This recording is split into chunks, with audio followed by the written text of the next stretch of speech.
Es por eso que para nosotros es un placer recibir al periodista, músico y escritor Carlos Dopico. Bienvenido, Muchísimas Carlos. gracias, muchísimas gracias. Gracias Sí, a ti. lo viví tal cual lo presentabas. Es un trabajo que me trajo muchísimas alegrías, que me tuvo como trabajando también durante todo el año, que despertó un montón de sensaciones diferentes en distintos públicos, ¿no? O sea, gente muy melómana, claro, y gente que no tanto, que se fue acercando a partir de alguno de los títulos de los álbumes que están de alguna manera condensados dentro del libro, ¿no? Porque lo que tiene es eso, como abarca 5 décadas distintas. Claro, porque va desde el 68 al 2004. Exactamente. Bien. Sí, o sea, son distintos álbumes a la historia de ese recorrido, de ese trayecto que yo había seleccionado y en los cuales me sumergí. Las anécdotas son historias de grabación.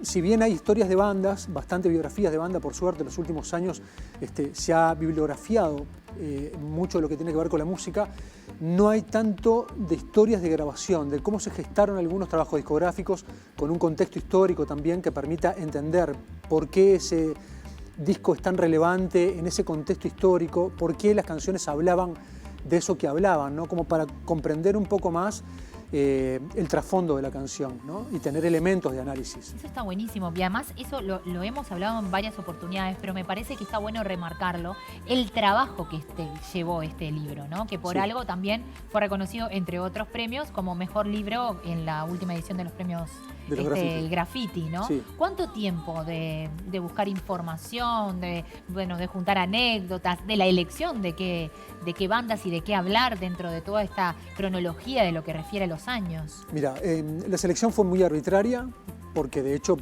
podría haber seleccionado 100 discos y de esos 100 discos haber hecho una preelección posterior y haber llegado a una definición. Verdaderamente que son discos que me marcaron mucho a lo largo de mi vida personal, de los cuales en algunos casos podemos discernir y podemos no estar del todo de acuerdo, en algunos casos estaríamos muy de acuerdo. En el disco de Jaime, por ejemplo, es un disco muy de berretín de mi parte, porque no solamente tenía que pensar que el disco me gustase y fuera representativo, sino que fuera ilustrable.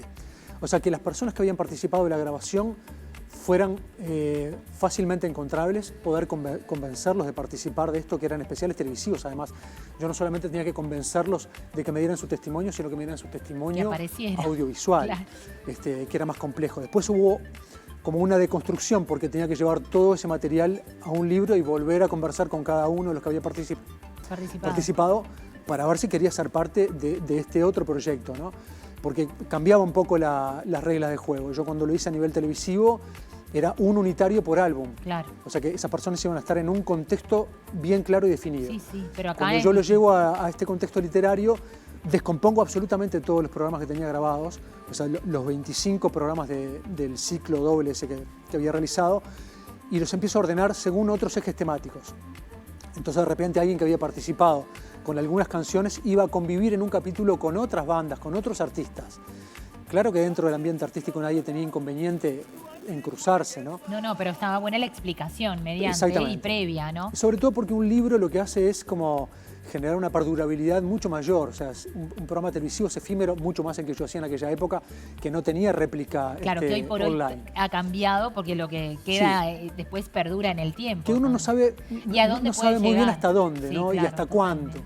Pero con el libro es más tangible. El libro está disponible, está en bibliotecas, es muy tangible, exactamente. Es un objeto. Y estamos hablando de que a raíz del éxito, esta es una reedición. Sí, increíblemente no tenemos una gran tradición de consumo de publicaciones literarias, musicales. O sea, si bien por suerte las editoriales se embarcan cada vez más, son proyectos más bien riesgosos, porque no es una novela de alto éxito, no es un relato policial de consumo de verano, sino que es un trabajo biográfico, sistematizado, etcétera, etcétera. Cuando un trabajo como este, con el volumen además que tiene, agota una tirada, es una enorme satisfacción, ¿no? Por supuesto que es personal también, pero uno, o yo por lo menos siento como que siempre estás como abriendo una posibilidad para otros que vienen después, ¿no? Totalmente. O sea, esto es un antecedente claro, y más me doy cuenta cuando el libro obtiene el Graffiti como mejor publicación del año musical, que quizá era algo que podía ser previsible. Inmediatamente después tiene un reconocimiento del Bartolomé Hidalgo, que es otra consideración, es otra mirada, es otra observación. Yo siempre lo entendía como una literatura distinta, ¿no? De hecho, yo no me proyectaba ni siquiera participando de una de terna. esa entrega, claro. Y haber estado, no sé, ternado con Carlos Liscano, por ejemplo, era un honor verdaderamente. No, sin duda alguna, las satisfacciones que te está dando este Sí. libro y que te dará. Totalmente. Porque además este libro no es solamente para amantes de la música. No, exactamente. Yo creo que como tiene ese cariz histórico, también permite entender la historia desde, capaz que con un eje musical, pero vas a entender la historia también. Y una de las cosas que yo quería ocuparme dentro del trabajo literario era no solamente hablar de la música nacional, que es donde versa absolutamente el libro, sino también los capítulos están antecedidos, están precapitulados con relatos de música internacional. Y no solamente rock, hay también jazz, hay música clásica. Cuando yo hablo, no sé, del consumo de alcohol y sustancias durante una grabación, que hay un capítulo que atraviesa todo eso, ¿no? Habla de qué se tomaba, en qué momentos, para qué, ¿no? Cuál era el fundamento, o canciones que hablan del alcohol o canciones que hablan del consumo. Voy hacia la historia, ¿no? Claro. ¿Desde cuándo los artistas consumen para buscar qué? ¿Lo hizo tal género? O sea, Sí, va más intento como allá ser de lo abarcativo. puntual, sino que abarca un montón Exactamente. de líneas y parámetros que hacen a la historia misma, más allá de la banda o de la música propiamente dicha. Exacto. Y bueno, y hay discos de Jaime, de Mateo, Eso te iba a decir, del que como para Quinto, cerrar, para que la gente sepa. del Cuarteto de Nos, del Peyote Asesino, de Buitres, La Vela, No Te Va a Gustar. Algunos menos previsibles, capaz que Hereford, Sórdromo, Bufón. Proyectos que no fueron tan masivos, que sonaron mucho en su momento, pero que tienen un relato muy rico detrás de cómo fue el proceso de la grabación, de cómo llegaron a ese lugar, con qué presupuesto lo hicieron. Hay cosas muy atrevidas. Por ejemplo, uno de los discos que está reseñado es el de Astro Boy, Sí. el 5 estrellas. Fue un EP que hicieron en plena crisis del 2002. Consiguieron un presupuesto muy básico y se fueron a grabar sin conocimiento alguno. Atravesaron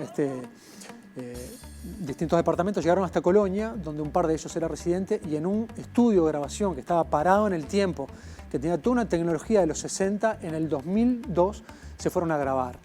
El resultado de la grabación fue un desastre, porque no tenían una guía que los acompañara y porque el proceso en el cual se sumergieron fue verdaderamente desastroso. El material que se trajeron de esa grabación quedó todo contaminado con la grabación de un instrumento y el otro y el otro y el otro. Pero el disco provocó un fenómeno muy particular, en un contexto también muy particular. Entonces lo que valía ahí era el rescate de esas anécdotas, de la manera en la que se atrevieron a hacerlo, y muestra mucho eso también el libro, ¿no? O sea, que todos podemos hacer música, que todos podemos hacerlo de distintas maneras, compara una y otra como para mostrarte que no hay un modo, no hay una fórmula. No hay una sola forma. Cada uno puede fundar la propia. Cada uno tiene su propia mirada. Hoy, como Exacto. ayer, entonces, a la venta en todas las librerías, un lindo regalo para el amigo invisible, un lindo regalo para hacerse y unas felicitaciones enormes, Carlos. Nuevamente, es lindo encontrarnos en esta fecha y para hablar de esta reedición. Muchísimas de todo gracias lo por que el has espacio, logrado como con siempre. Muchas gracias. Por favor, estamos a las